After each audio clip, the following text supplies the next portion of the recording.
Amén.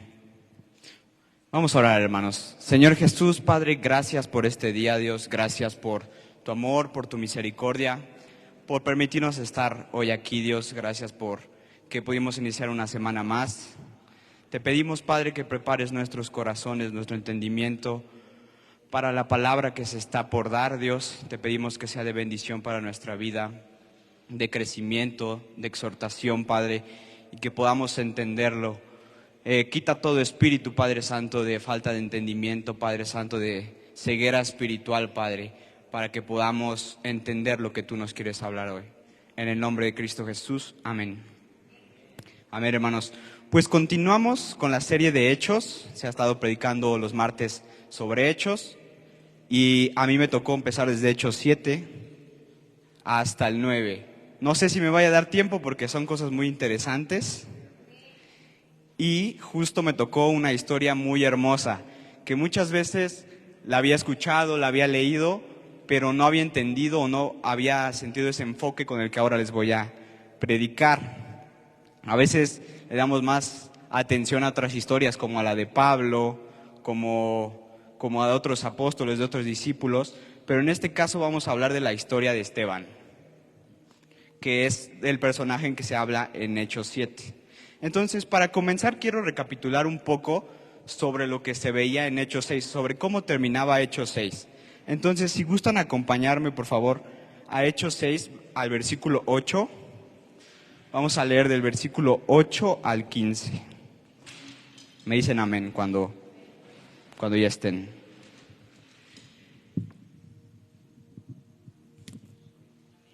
Amén. Vamos a leerlo. Dice, y Esteban, lleno de gracia y de poder, hacía grandes prodigios y señales entre el pueblo. Entonces se levantaron unos de la sinagoga llamada de los Libertos y de los de Cirene, de Alejandría, de Sicilia y de Asia, disputando con Esteban, pero no podían resistir a la sabiduría y al espíritu con que hablaba. Entonces sobornaron a unos para que dijesen que le habían oído hablar palabras blasfemas contra Moisés y contra Dios. Y soliviantaron al pueblo, a los ancianos y a los escribas, y arremetiendo le arrebataron y le trajeron al concilio, y pusieron testigos falsos que decían, este hombre no cesa de hablar palabras blasfemas contra este lugar santo y contra la ley, pues lo hemos oído decir que ese Jesús de Nazaret destruirá este lugar y cambiará las costumbres que dio Moisés. Entonces todos los que estaban sentados en el concilio, al fijar los ojos en él, vieron su rostro como el rostro de un ángel. Amén. Entonces tenemos que Esteban había sido llevado ante el concilio, había sido arrestado por grupos religiosos de la sinagoga. Y entonces, al disputar con ellos, al defenderse, al dar sus argumentos, era tanta su sabiduría y tanto su espíritu y tanto el poder del Espíritu Santo en él, que las personas que lo estaban acusando ya no lo aguantaban y estaban enojados y estaban hartos. Entonces decidieron arrestarlo, lo arrebataron y lo llevaron ante el concilio. Y entonces ya en el concilio empiezan a hacer acusaciones, pero como no podían con tanta sabiduría, crearon testigos falsos, le pagaron a testigos falsos para que testificaran en contra de él, diciendo que él había blasfemado en contra de Moisés y de Dios, y que decía que Jesús iba a cambiar las costumbres de Moisés. Entonces tenemos que aquí podemos encontrar una cosa, una similitud con Jesús, que a Jesús también lo habían acusado de que iba a transgredir las tradiciones que Moisés había impuesto, la ley que Jehová le había dado a Dios. Y en este capítulo termina el 6 y podemos ver que llega ante el concilio, y en el 7 podemos ver la defensa de Esteban, los argumentos que él da en contra de las acusaciones que el concilio y que el pueblo estaban haciendo en contra de él. Durante la respuesta que dio Esteban, vamos a encontrar un resumen de casi todo, si no es que todo el Antiguo Testamento, utilizando personajes como Abraham, como José, como Moisés, como Josué, como David, como Salomón, incluso con Jesús. Entonces, Esteban utilizó la historia de cada uno de estos siervos, de cada uno de estos patriarcas, de una manera impresionante, de una manera que podemos constatar lo que decía en el versículo de arriba, que estaba lleno del Espíritu Santo. ¿Por qué? Porque lo usó para defenderse y lo usó también para mostrarle al pueblo que la realidad de los pecados que lo acusaban a él eran los pecados que ellos estaban cometiendo, eran las transgresiones que ellos estaban haciendo. Entonces tenemos que, al dar esta cátedra, esta defensa, estaba exhibiendo al pueblo como un pueblo pecador, como un pueblo alejado. Eso lo vamos a ver más adelante. Al leer la defensa de Esteban podemos encontrar que estaba exhortando al pueblo por 4 pecados principalmente. Entonces, como había dicho, las palabras que dijo Esteban fueron de exhortación y de evidencia de los pecados que el pueblo estaba cometiendo en ese entonces, pero también cumple su propósito hoy en día para exhortar nuestras vidas y exhortar al pueblo de hoy en día. Entonces, al leerlo, pude entender principalmente de 4 cosas que Esteban le estaba diciendo al pueblo que estaban cometiendo. Entonces, el primer pecado que Esteban dio a conocer con estos versículos fue que perdieron la fe. Entonces, si me acompañan, por favor, a Hechos 7, del versículo 1.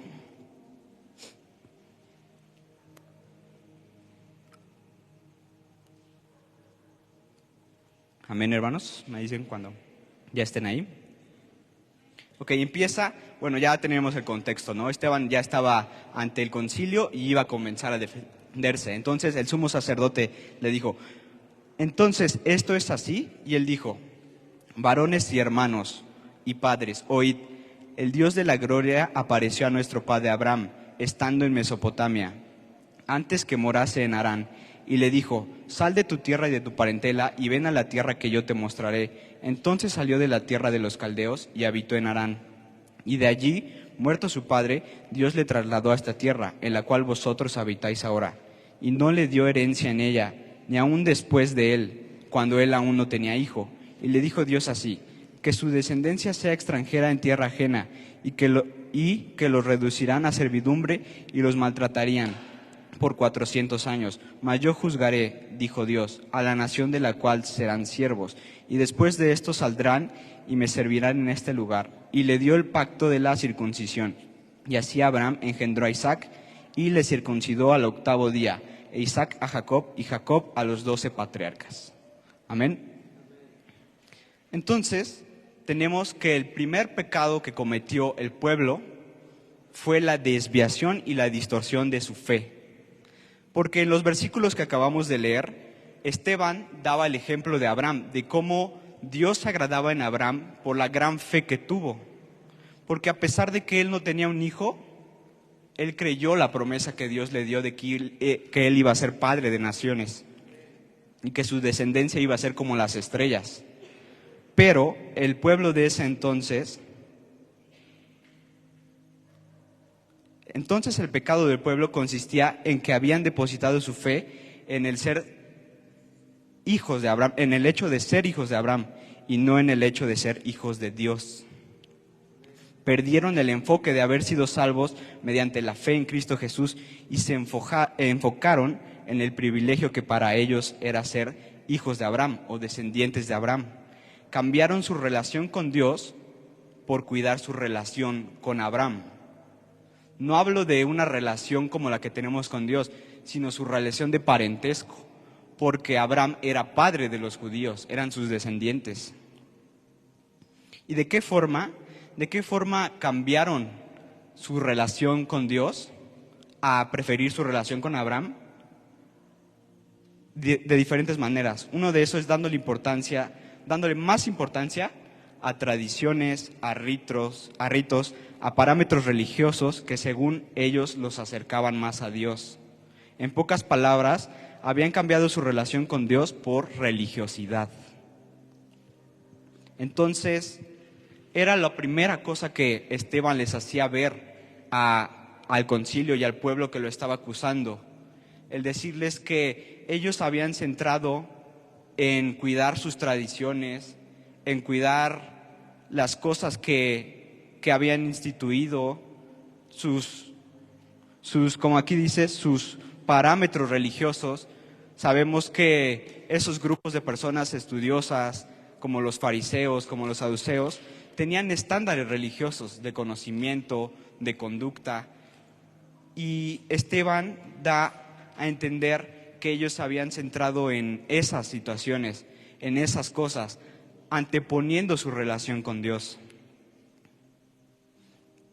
Habían cambiado su relación con Dios por religiosidad. Y entonces, esto fue en ese entonces cuando Esteban se defendió, pero ahora, hermanos, traigámoslos a la actualidad y reflexionemos si nosotros estamos intercambiando nuestra relación con Dios por religiosidad o por costumbres o por tradiciones. Amén.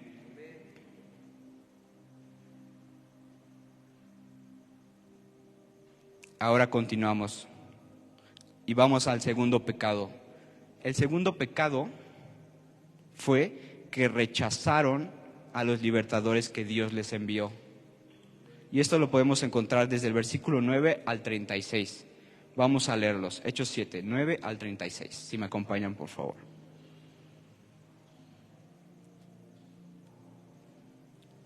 Me dicen amén cuando ya estén ahí. Amén, dice: los patriarcas, movidos por envidia, vendieron a José para Egipto, pero Dios estaba con él y le libró de todas sus tribulaciones y le dio gracia y sabiduría delante de Faraón, rey de Egipto, el cual lo puso por gobernador sobre Egipto y sobre toda su casa. Vino entonces hambre en toda la tierra de Egipto y de Canaán, y grande tribulación, y nuestros padres no hallaban alimentos. Cuando oyó Jacob que había trigo en Egipto, envió a nuestros padres la primera vez, y en la segunda, José se dio a conocer a sus hermanos, y fue manifestado a Faraón el linaje de José. Y enviando José, hizo venir a su padre Jacob y a toda su parentela, en número de 75 personas. Así descendió Jacob a Egipto, donde murió él y también nuestros padres. Entonces podemos encontrar, ahorita solo leímos la historia de José por tiempo, porque si leemos la historia de Moisés son como otros 20 versículos. Entonces, pero ya creo que todos la conocemos, ¿no? Entonces tenemos que Dios utilizó a José para salvar a su familia, a su padre y a sus hermanos. ¿Qué podemos encontrar de similitud en la historia de Moisés y en la historia de José? Que ambos fueron utilizados por Dios para salvar, para proteger la promesa que Dios le había hecho a Abraham. ¿Por qué? Porque si Moisés no hubiera libertado al pueblo de Israel, probablemente todos hubieran muerto en Egipto a causa de la esclavitud. Y en la historia de José, si Dios no hubiera enviado a José a Egipto para poder después ayudar a sus hermanos, probablemente hubieran muerto todos de hambre. Porque como podemos leer, en ese tiempo había hambre, no había comida, solo en Egipto. Entonces, pero también lo que podemos encontrar aquí es que en una primera ocasión, tanto los hermanos de José lo rechazaron y no creyeron en él, por eso lo vendieron. Y también tenemos esa similitud en la historia de Moisés, que el pueblo lo rechazó, en primera instancia no lo quería como libertador ni como líder. Y algo interesante que podemos encontrar aquí es cómo Dios protegió el cumplimiento de la promesa que le hizo a Abraham, protegiendo a su pueblo mediante estos hombres, mediante José y mediante Moisés.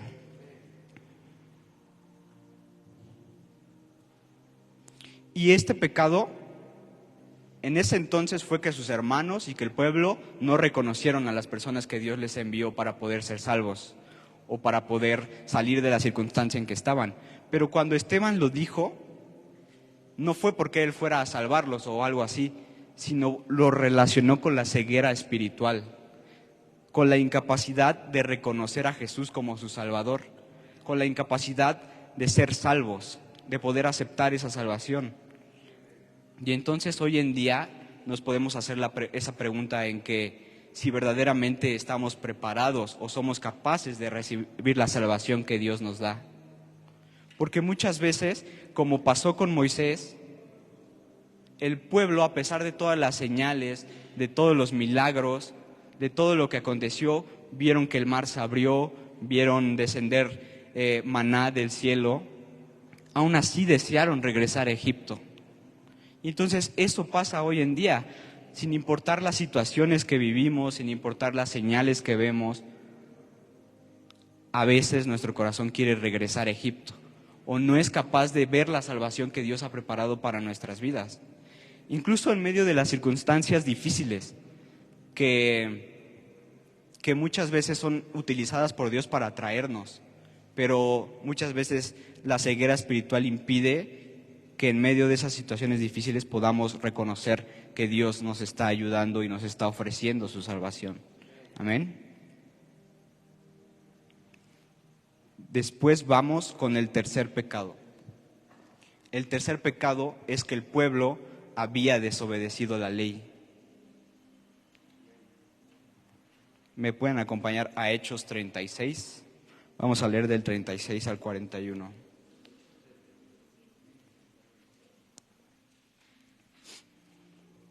Hechos 7, 36. Amén.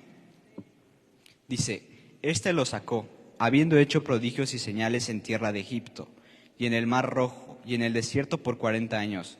Este Moisés es el que le dijo a los hijos de Israel: Profeta os levantará el Señor vuestro Dios de entre vuestros hermanos, como a mí, a él oiréis. Este es aquel Moisés que estuvo en la congregación en el desierto con el ángel que le hablaba en el monte Sinaí y con nuestros padres, y que recibió palabra de vida que darnos, al cual nuestros padres no quisieron obedecer, sino que le desecharon, y en sus corazones se volvieron a Egipto, cuando dijeron a Aarón: Haznos dioses que vayan delante de nosotros, porque a este Moisés, que nos sacó de la tierra de Egipto, no sabemos qué le haya acontecido. Entonces hicieron un becerro y ofrecieron sacrificio al ídolo, y en las obras de sus manos se regocijaron.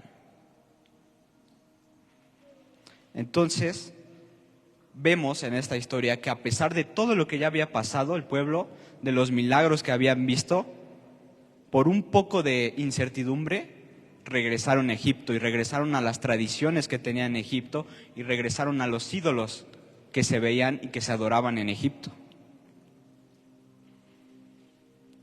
Y en ese entonces Esteban lo relacionaba con que, a pesar de que a él lo acusaban de transgredir la ley, la realidad es que los hombres que lo estaban acusando eran los transgresores de la ley.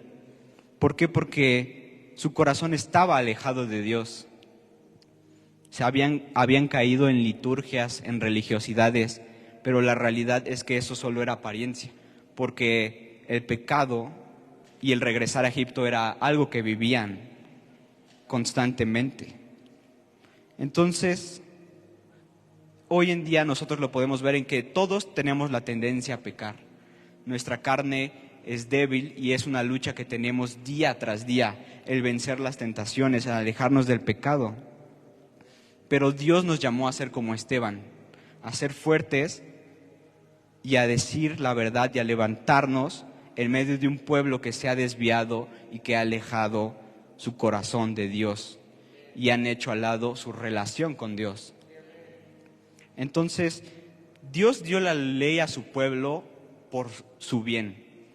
Porque no fue solo porque les quería poner reglas estrictas, no solo fue porque quería tenerlos controlados, no, claro que no, fue para el bien del pueblo. ¿Por qué? Porque si el pueblo obedecía la ley de Dios, Dios los bendecía y los prosperaba. Dios no lo hizo con afán, con un mal propósito, con un mal deseo. Todo lo contrario, Él dio esas leyes a Moisés para el pueblo, para que ellos fueran bendecidos y tuvieran una vida conforme al plan y al propósito que Dios tenía para ellos. Y entonces tenemos que hoy en día muchas veces se cree que la ley ya quedó en el pasado, quedó en el Antiguo Testamento, que ya no tenemos que cumplirla, que quedó abolida. Pero la realidad no es esa. La realidad es que Jesús vino a cambiar el motivo del por qué ahora tenemos que obedecer la ley o del por qué ahora obedecemos la ley. En ese entonces, cuando Jesús no había venido en el Antiguo Testamento, la gente obedecía la ley por miedo, porque no había de otra, porque si no la obedecías podías morir o te iba mal. Pero cuando Dios envió a Jesús, eso cambió. Ahora obedecemos la ley por amor, obedecemos la ley por agradecimiento a Dios y también por temor y por convicción, no solo porque es lo que nos enseñaron nuestros papás, no solo porque es lo que hay o porque queremos ser bendecidos. Todo eso cambió cuando Jesús vino a esta tierra.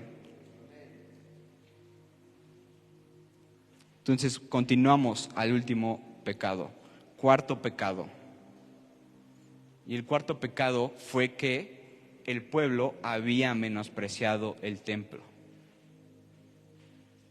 Si me acompañan, por favor, a Hechos 7:44. Vamos a leer del 44 al 51.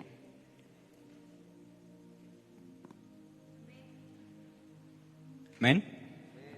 Dice, tuvieron nuestros padres el tabernáculo de testimonio en el desierto, como había ordenado Dios cuando dijo a Moisés que lo hiciese conforme al modelo que había visto, el cual recibió a su vez por nuestros padres, lo introdujeron con Josué al tomar posesión de la tierra de los gentiles, a los cuales Dios arrojó de la presencia de nuestros padres hasta los días de David. Este halló gracia delante de Dios y pidió proveer tabernáculo para el Dios de Jacob, mas Salomón le edificó casa. Si bien el Altísimo no habita en templos hechos de mano, como dice el profeta, el cielo es mi trono y la tierra el estrado de mis pies. ¿Qué casa me edificaréis, dice el Señor, o cuál es lugar de mi reposo? ¿No hizo mi mano todas estas cosas? Duros de cerviz e incircuncisos de corazón y de oídos, vosotros resistís siempre al Espíritu Santo, como vuestros padres, así también vosotros. Entonces tenemos en la historia que el pueblo en 2 ocasiones menospreció el templo. ¿Qué significa que menospreció el templo? Que pervirtió totalmente el propósito que Dios le dio al tabernáculo primeramente y después al templo. En 2 ocasiones sucedió lo mismo. Al principio, en el tabernáculo, Dios le había dado un propósito de adoración para levantar sacrificios. Pero conforme el tiempo se fue pervirtiendo, y lo podemos ver en las Escrituras, en que los sacerdotes introdujeron fuego extraño, en que también muchas veces se convirtió en un acto religioso, en un acto de costumbre, y también solo se permitía para ciertas personas, no estaba abierto al público, no estaba abierto al pueblo más bien. Y después tenemos que eso se repitió con David y con Salomón cuando construyó el templo. Tenemos que Dios vio el corazón de David, pero por los pecados que había cometido de muertes, no le permitió hacer el templo, pero después a su hijo se lo permitió. Y cuando construyó el templo, el propósito que le había dado Dios a ese templo se cumplió, pero al mismo, como pasó con el tabernáculo, conforme pasó el tiempo, se fue desviando el corazón de los sacerdotes, se fue desviando el corazón del pueblo, y terminó siendo en 2 cosas. Uno, en 2 extremos. Uno es que se convirtió en un acto religioso, como la primera vez en el tabernáculo, en una costumbre, y perdió el sentido de adoración, de comunión con Dios. Y el otro es que muchos sacerdotes introdujeron prácticas totalmente erróneas. Entonces acusaron a Esteban de querer destruir el templo, cuando la realidad es que el pueblo fue el que con sus acciones destruyó el templo. ¿Cómo? Cambiando el propósito y diseño que Dios le dio. La adoración en el templo se degeneró en 2 sentidos, como había dicho. El primero, volviendo la adoración en un acto religioso, en una costumbre rutinaria, y en otro sentido, dando adoración a ídolos e implementando prácticas totalmente inaceptables. También tenemos que llegó el tiempo en que los sacerdotes y en que los encargados del templo introdujeron ídolos. Incluso en el templo adoraban, en el templo de Dios adoraban ídolos. Entonces, cuando Esteban daba estas declaraciones, les hacía entender que sucedía lo mismo en esa época, que el pueblo había introducido ídolos y prácticas erróneas y que también habían convertido eso en religiosidad, en una costumbre. Y eso hoy en día también lo podemos ver en la iglesia, y en ambos sentidos. Uno es que volvimos el ir a la iglesia costumbre, religiosidad. Lo volvimos algo que tenemos que hacer, que hacemos porque hay que hacerlo, porque me llevan mis papás, porque el pastor nos obliga. Y también lo hemos convertido en el otro sentido, en que hemos creado ídolos dentro de la iglesia, como pueden ser personas, como pueden ser músicos, como pueden ser, no sé, instalaciones, lugares. Y también muchas veces vamos o hemos ido a la iglesia con el sentido de cubrir nuestras expectativas, en querer transformar a la iglesia a como nosotros nos gustaría que fuera la iglesia, al querer convertir a la iglesia a nosotros, a lo que nosotros pensamos de cómo debe ser la iglesia. Pero la realidad es que la iglesia solo debe cumplir el propósito por el cual Dios la diseñó. Todo lo que debe hacer una iglesia es adorar a Dios. Amén.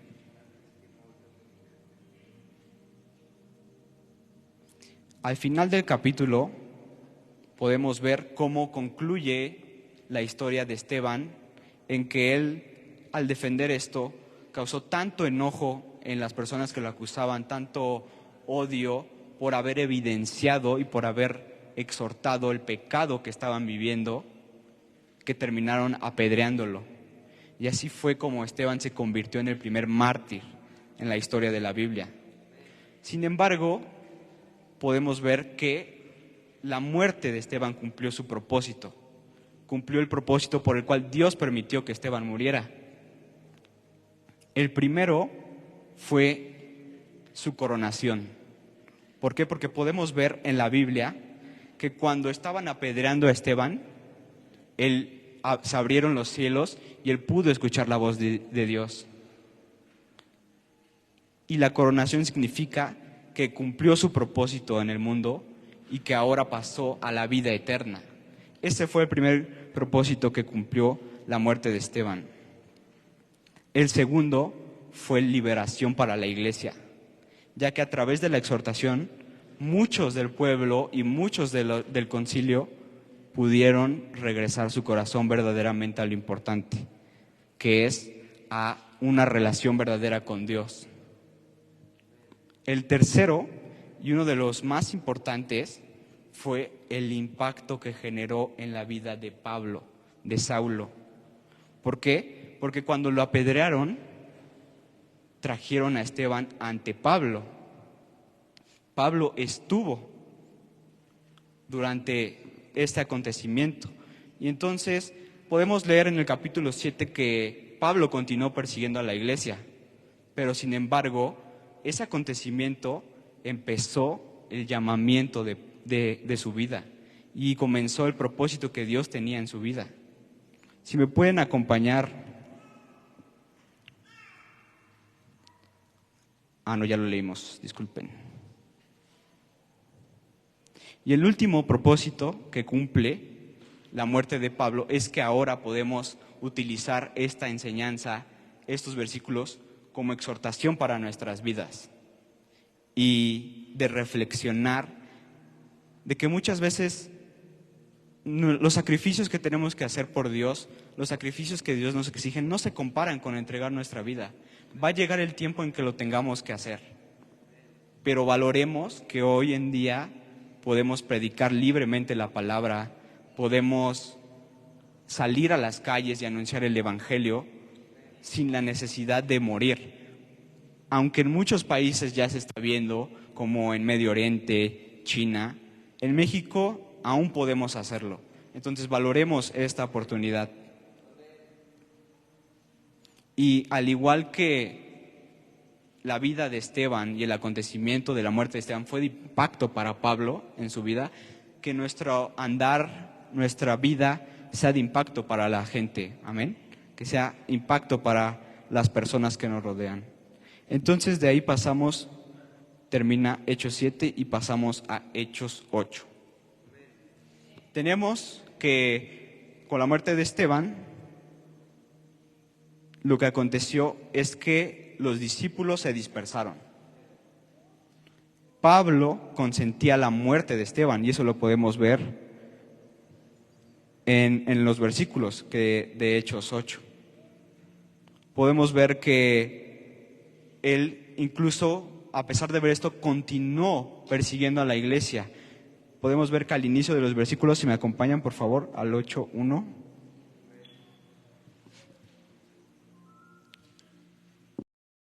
Y todos fueron esparcidos por las tierras de Judea y de Samaria, salvo los apóstoles.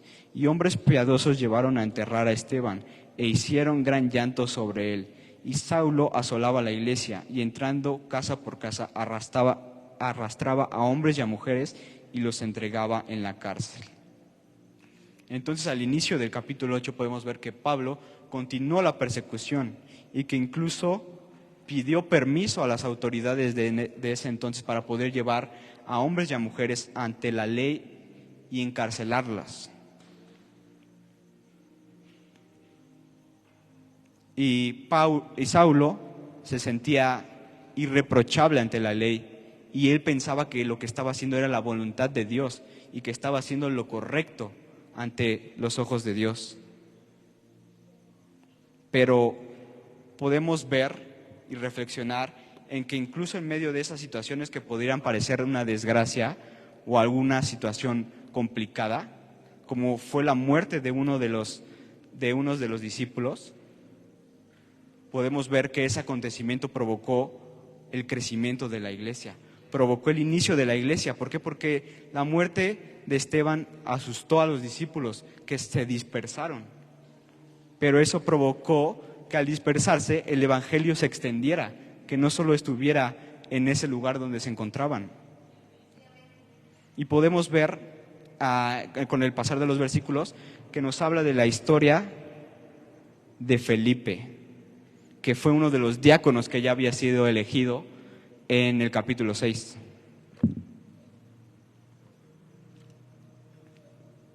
Y entonces podemos ver que Felipe era un hombre lleno de sabiduría y lleno del Espíritu Santo, que fue enviado a predicar a Samaria. ¿No les trae algo a la mente esto?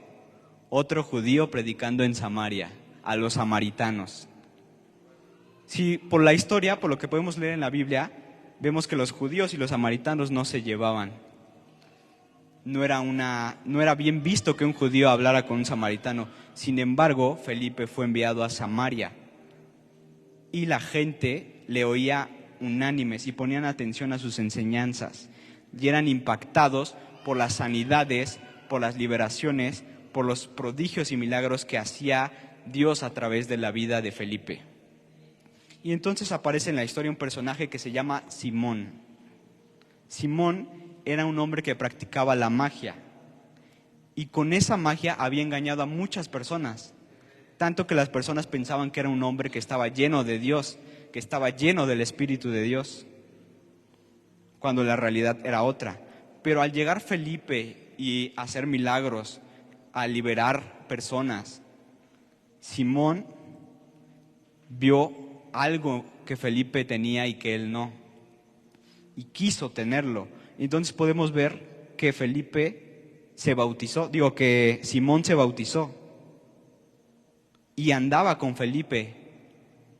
Y al oír esto, al oír los apóstoles lo que estaba pasando en Samaria, enviaron a 2 apóstoles para ser testigos y ver lo que estaba sucediendo.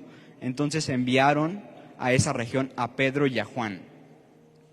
Y llegando, se encontraron con una situación de que muchas personas habían sido bautizadas incluso, pero no habían recibido al Espíritu Santo. Y entonces, ¿qué podemos entender en esto? Que no habían sido nacidas de nuevo, que habían creído, que habían sido bautizadas, pero no había nacido de nuevo. Y una de esas personas era Simón, porque a pesar de que ya se había bautizado, al ver lo que Pedro y Juan hacían, porque ellos empezaron a orar por las personas para que recibieran al Espíritu Santo.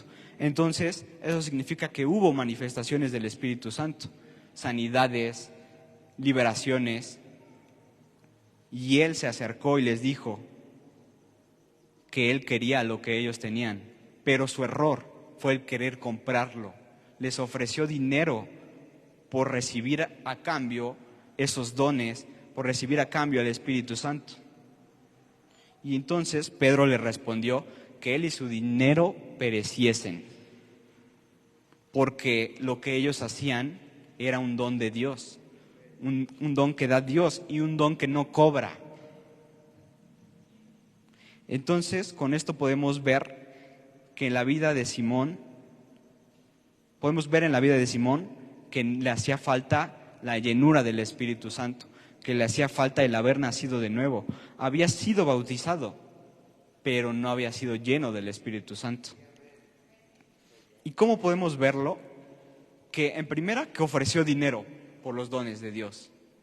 Y en segunda, que al Pedro decirle que él y su dinero pereciesen, él dijo, en lugar de arrepentirse por lo que hizo, le dijo, oren por mí para que nada de lo que me dijeron me acontezca. Entonces, es otra señal de que Simón no había nacido de nuevo, no hubo arrepentimiento en sus acciones. Y esto también lo podemos trasladar a hoy en día en ver si realmente tenemos los frutos del Espíritu Santo, que son los frutos de haber nacido de nuevo. Porque muchas veces las iglesias están llenas de creyentes, de gente que incluso se ha bautizado, pero de gente que no ha sido llena del Espíritu Santo, de gente que no ha nacido de nuevo. Después tenemos que Felipe continuó su camino y se encontró con un eunuco de Etiopía, el cual se encontraba leyendo las Escrituras. Sin embargo, no entendía lo que estaba leyendo, solo la leía sin entendimiento. Y eso también que denota o que podemos ver, que la falta de llenura del Espíritu Santo. Porque muchas veces, aunque nuestro conocimiento no nos dé para entender lo que estamos leyendo, es el Espíritu Santo el que nos revela, el que nos instruye. Y entonces lo que hizo Felipe fue que le explicó la porción de la Biblia, que le explicó el pasaje que estaba leyendo. ¿Y qué provocó eso? Tanta convicción y fe en el etíope que instantáneamente creyó. Y fue tanta la convicción y lo que provocó en su vida que quiso bautizarse en ese mismo instante. Y pasaron por donde había agua y dijo, ¿qué impide que yo sea bautizado? Y Felipe le contestó, si tú crees, nada lo impide. Y fue bautizado y su vida fue salvada. Entonces aquí tenemos la importancia de compartir el Evangelio, porque muchas veces las personas por sí mismas no van a encontrar ni entrar en esa razón. Porque aquí tenemos que aunque el etíope estaba leyendo la Biblia, ni siquiera la entendía. No fue hasta que Felipe le explicó y le compartió el Evangelio que provocó esa convicción en él, que provocó que el etíope quisiera entregar su vida a Dios y ser bautizado. Después llegamos a Hechos 9, donde se habla sobre la conversión de Saulo, que es Pablo.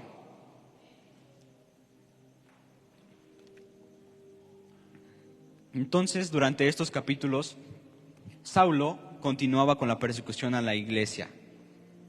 Envió cartas al sumo sacerdote para tener autorización de enviar gente a la cárcel. Andando por el camino, tuvo un encuentro con Dios, un encuentro que para él no quedaron dudas, que fue un parteaguas en su vida. No fue de que, sí encontré a Dios, pero me regreso tantito a lo que hacía antes.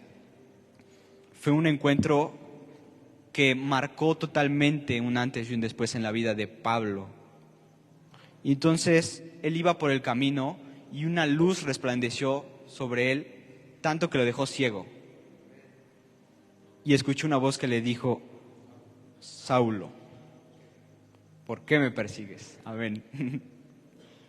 Y él reconoció instantáneamente quién era el que le estaba hablando.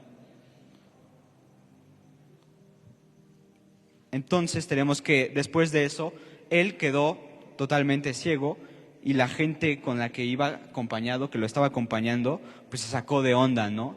No creían lo que había visto, no entendían lo que habían visto.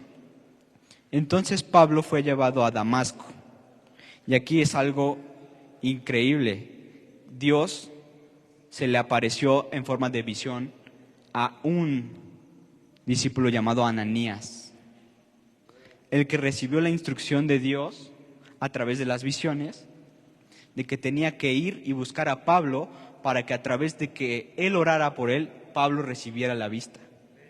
Pero tenemos algo aquí increíble, porque Ananías sabía quién era Pablo, sabía quién era Saulo y tenía conocimiento de que Saulo tenía la autoridad y el poder de meterlo a la cárcel.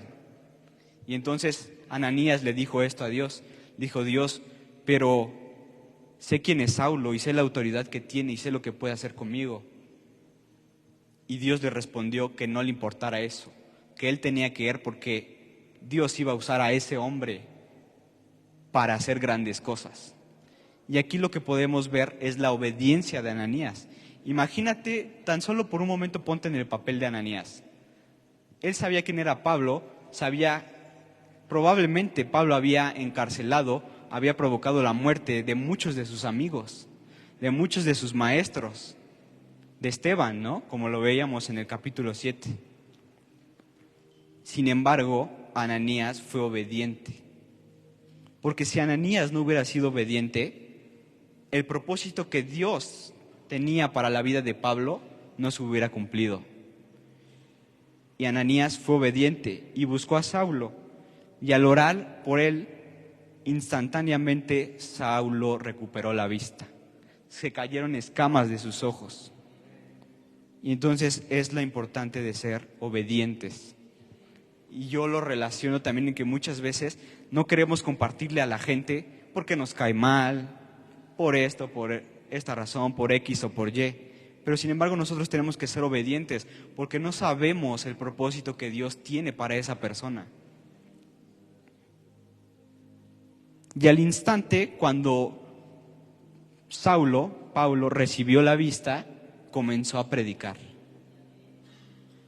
Comenzó su propósito y comenzó a hacer lo que Dios le había mandado, el cual era esparcir su evangelio, el cual era predicar, el cual era hacer milagros. Y todos conocemos lo importante que fue Pablo, conocemos todos los libros que escribió Pablo y lo importante que fue para el evangelio, gracias a que un hombre decidió obedecer a Dios. Y entonces tenemos que Pablo ahora compartía, que ahora evangelizaba, que ahora compartía las buenas nuevas, pero la gente no le creía, porque sabían quién era Pablo, sabían a lo que se dedicaba, y entonces los confundía. Les confundía esa situación, pero tenemos que Pablo tuvo un acierto, el cual fue que mientras más estaba la gente confundida en por qué ahora predicaba y practicaba lo que antes perseguía, lo que antes él hacía era encerrar a las personas que predicaban el evangelio de Jesús. Entonces, tenemos que el acierto que tuvo Pablo es que se esforzó aún más por predicar, porque la gente creyera.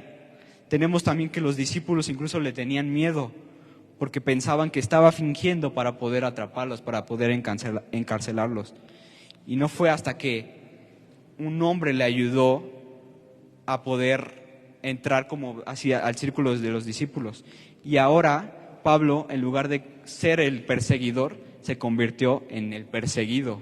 ¿Por qué? Porque ahora la gente con la que él trabajaba representó una amenaza ahora para ellos. Y entonces ahora se convirtió en un objetivo que ellos querían matar. Sin embargo, Pablo continuó su propósito y continuó predicando el evangelio y haciendo lo que Dios lo había enviado a hacer. Amén. Y entonces tenemos esos 3 capítulos muy importantes. Tenemos que fueron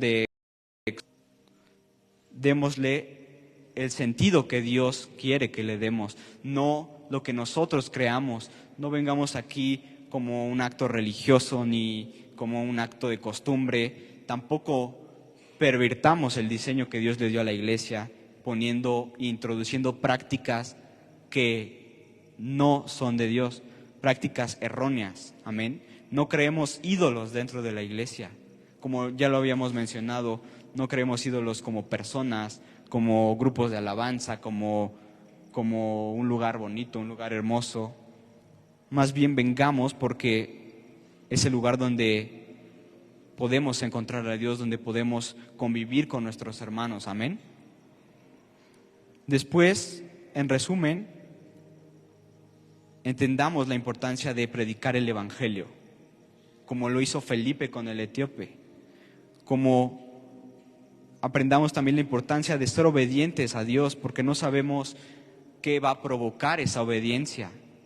Y entendamos que las circunstancias difíciles siempre obran para bien para los que creemos en Dios. Porque como lo podemos ver en estas historias, las cosas que le pasaron a Moisés, las cosas que le pasaron a José, José fue vendido por sus hermanos. Imagínense nada más. Sin embargo, Dios utilizó eso para que las 12 tribus sobrevivieran. También tenemos que Moisés fue rechazado por el pueblo. Sin embargo, eso fue utilizado para que después Dios enviara a Moisés y a ser el libertador del pueblo para que los llevara a la tierra prometida. Amén. También tenemos que Esteban murió a causa de predicar el Evangelio. Pero lo que provocó esto fue que la iglesia se expandiera, que la iglesia creciera, que la evangelización comenzara en todos los lugares donde no había llegado. También tenemos que fue de impacto y fue el principio del llamado de Saulo, de Pablo. Amén. Y por último, seamos obedientes como Ananías. Nuestra obediencia, muchas veces no entendemos el por qué Dios nos pide hacer las cosas o por qué Dios nos pide obedecer en ciertas cosas, pero no necesitamos entenderlo, hermanos. Necesitamos ser obedientes, porque no sabemos el propósito que Dios tiene a través de esa obediencia. No sabemos lo que Dios va a provocar a través de nuestra obediencia. Amén, hermanos. Entonces, eso fue la palabra de hoy. Espero que haya impactado sus vidas como impactó la mía. Amén. Y vamos a orar para terminar. Gracias, Señor Jesús, por este tiempo. Gracias, Señor Jesús, por esta enseñanza, Padre. Permítenos entenderlo, permítenos ser como Esteban, Padre Santo, levantarnos en medio de una generación desviada, de una generación que ha cambiado su propósito, que ha cambiado su relación contigo por otras cosas, Padre Santo. Permítenos ser obedientes como Ananías, Padre Santo, sin importar la circunstancia, sin importar lo que tú nos mandes a hacer, Padre. Permítenos ser evangelistas como Felipe, Dios, que puedan impactar la vida de las personas y generar ese deseo de buscarte y de transformar sus vidas, Dios. Gracias por este tiempo, en el nombre de Cristo Jesús. Amén.